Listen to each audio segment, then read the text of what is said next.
Hey everybody, welcome back to another edition of the Oner First Thoughts. These are our spoiler-free first thoughts after we see a movie. This week we went and saw Marty Supreme. So if you're looking for a more in-depth conversation on this, that'll be on the full edition of the show where we do spoilers and all that. But I'm really looking forward to breaking this one down with Kramer. I'm really interested to know what he thinks because I haven't talked to him about it yet. This is yet another film from 2025 where I feel on the outs with the rest of society, seemingly. There is so much hype around this film and so many people who are just heaping so much praise on this film. And I just kind of sat there in the movie theater just feeling like I'm the one person at the art gallery who doesn't get the piece that everyone's fawning over. And I'm just looking at it going, I don't get it. Don't get me wrong. It's not that I'm not impressed by the craft on display here. It's not that I thought Marty Supreme was a bad film or a poorly constructed film or a poorly made film necessarily.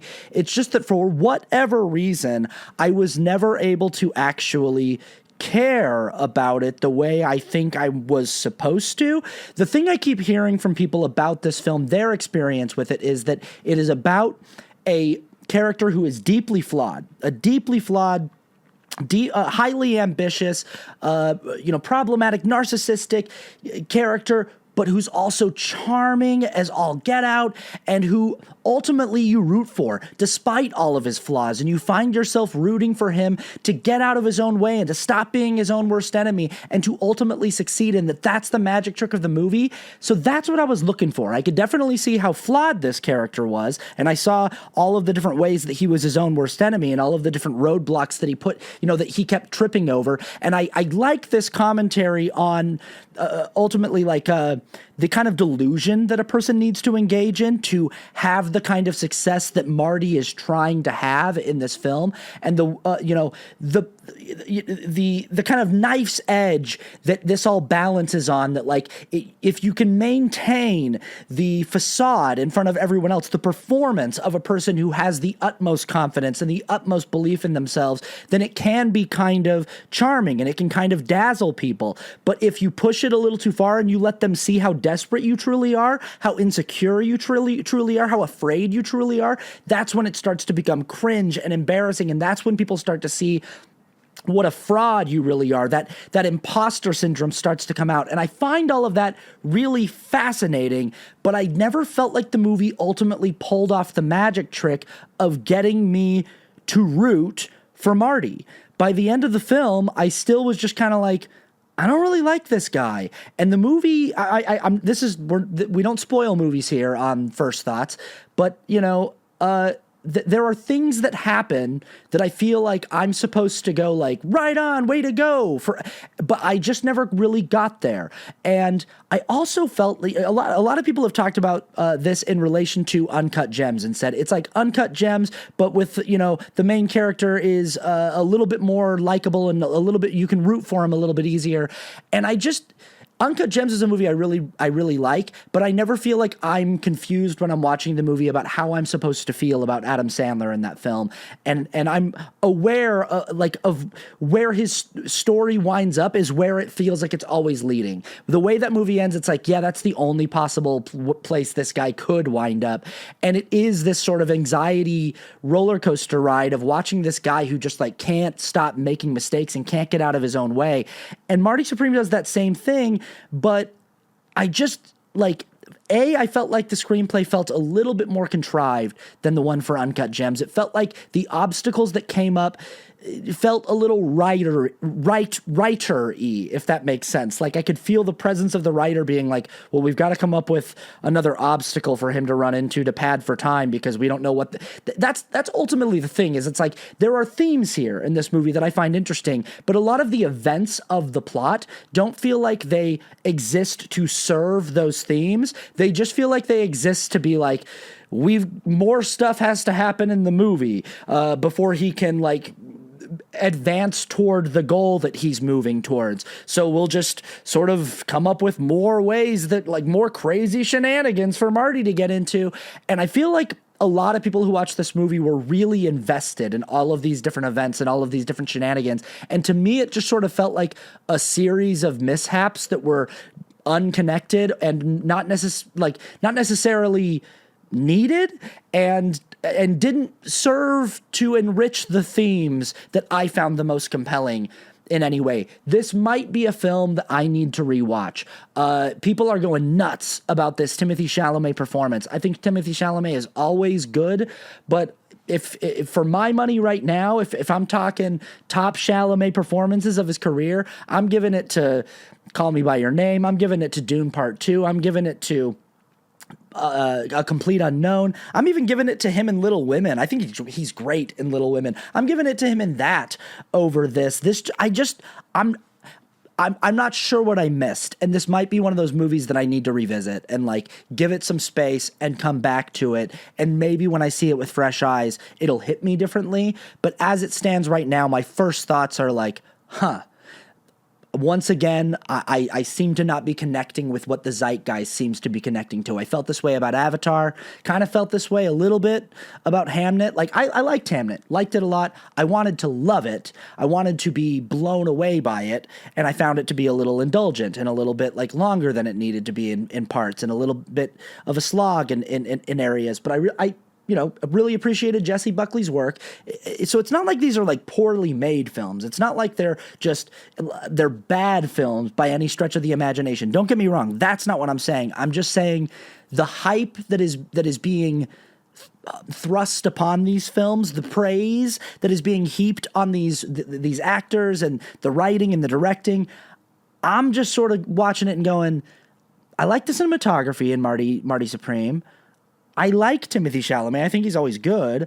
I feel like I've seen him be better, and I'm not hooking into this story emotionally the way that everybody else seems to be. So I'm excited to hear what Kramer thinks and get into this deeper, because there are a lot of specifics I'd like to dive into. So keep an eye out for the full episode when it drops sometime in the next few days. All right.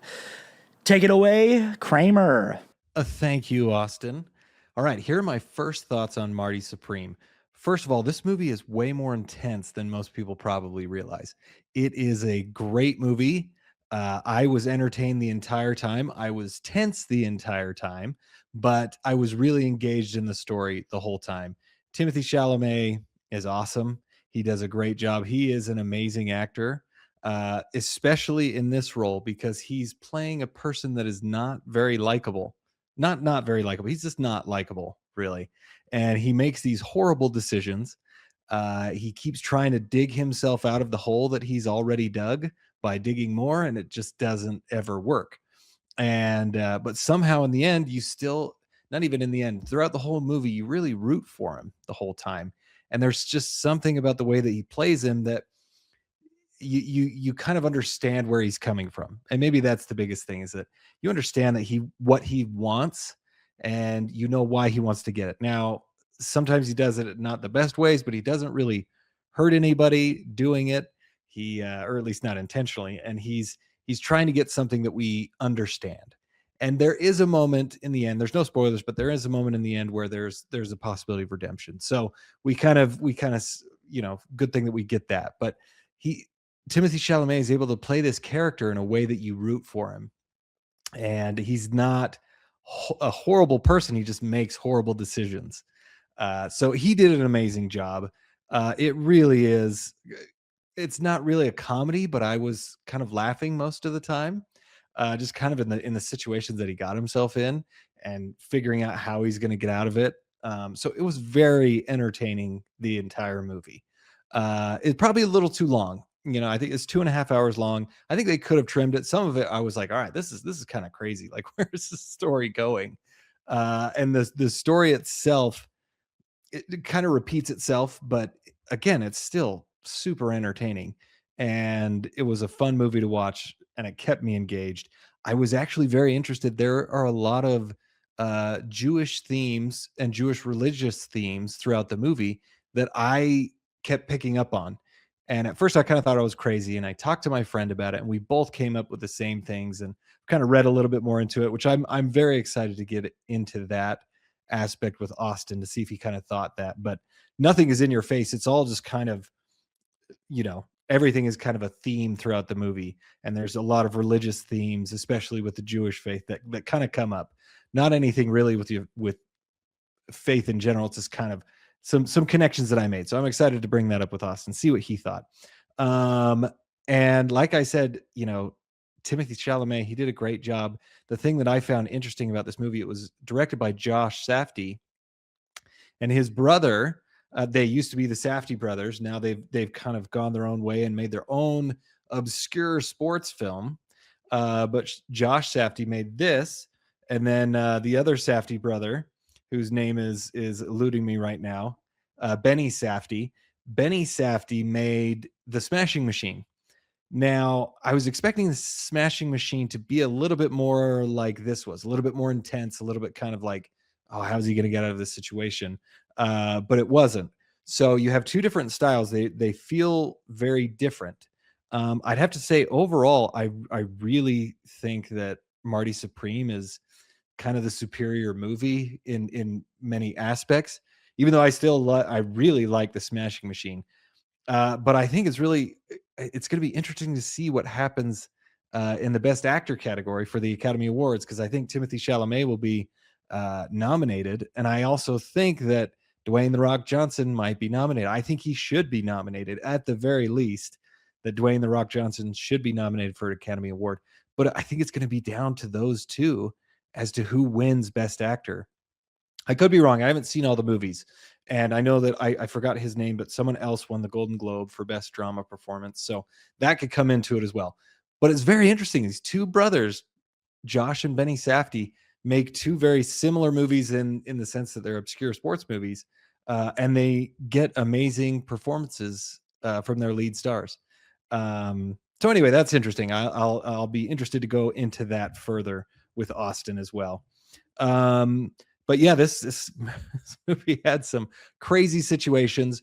I think you should go out and see it if you're really interested. It's if you're interested in character pieces, and also if you're really interested in kind of a tense movie where you're not really sure what's going to happen. It's kind of a comedy of errors, and kind of everything gets heightened. I think you'd really like it. I really enjoyed it.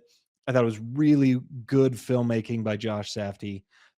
So I'd say go out to the movie theater and go watch this movie. And I'm excited to talk to Austin about it. I'd love to hear what you all think about it. Write your comments down below what you thought about the movie. If you did notice any religious themes or anything that you saw that you thought was interesting, let's start a conversation, and we'll see you on the next one.